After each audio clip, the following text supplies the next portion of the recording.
ଆପଣମାନେ ଦେଖନ୍ତୁ, ମୁଁ ମୋର କାକା ଶ୍ୱଶୁରା ଘରକୁ ଆସିଛି। ଆମର ଶାଳା ଭାଉଜ ଭଉଣୀ ଗୋଟେ ଆଉ ବଡ଼ ଶଳା ନୁହଁ, ସାନ ଶଳାର ଭାଉଜ ଗୋଟେ, ମାନେ ମୋର ବୈଦି ହବ ହେଲା। ତାର ବାପଘର ଏଇଠି ପିଛା ବାଟିଆ, ଆଉ ଜଣ ବାପଘର ହେଉଛି କେରୁଆପାଳ, ଏଇ ଯେଉଁ ସରି ଏଇଟା କ'ଣ ଏ ଚଡ଼ିଆ। ଦେଖନ୍ତୁ, ଇଏ କହିଲା ମୁଁ କୁକୁଡ଼ା ଖାଇବି, ଦେଖିଲା ବେଳକୁ ତାକୁ ଗୋଡ଼ ଖାଉଛି।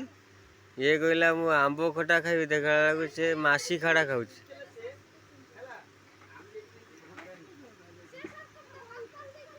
এইটা যে বড়টা নয়, এইটা এই যে উড়ুଛି ପତାକା,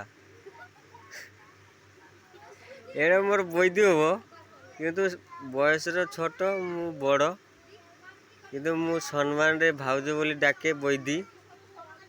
ଆଉ ଏଇଟା ହେଉଛି ମୋର ଧରମ ଭଉଣୀ, ମୁଁ ଡାକେ ସଦାରେ ଭଉଣୀ, ନହେଲେ ମୁଁ ତାକୁ ଡାକେ ଶଳା ଭାଉଜ ମମତା।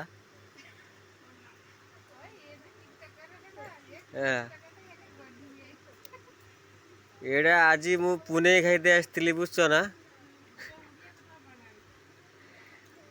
ମୁଁ ଆଜି 20 ବର୍ଷ ପରେ, ଏଇ ଯେ 15 ବର୍ଷ ପରେ ମୁଁ ଆସିଛି ଆଜି ବଡ଼ ଶଳା ମାନେ ଘରକୁ ପୁନେଇ ଖାଇତେ।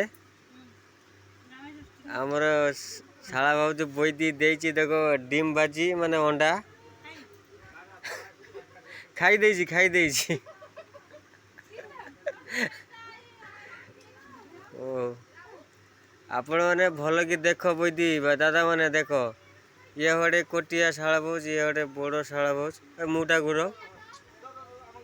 ବୈଦି, হ্যাঁ দেখলো তো, দেখো তোমানে কইতল নিকালকে যে কারেন্টটা পালিছে, আমি জগাটা কুটিটি, ইয়ে সৌ বৈদি আমার। আর কমেন্টটা করবো, টিকে শেয়ারটা করবো, বুঝছো না, বুঝিপারল আপন মানে। এই যে দাদা এই ছেড়ে না, এই দাদার বই দিছে এলা, ইয়ে আমার মাইপো। ও রইলি জানো না দাদা, কমেন্টটা করবো, টিকে শেয়ারটা দিব টিকে।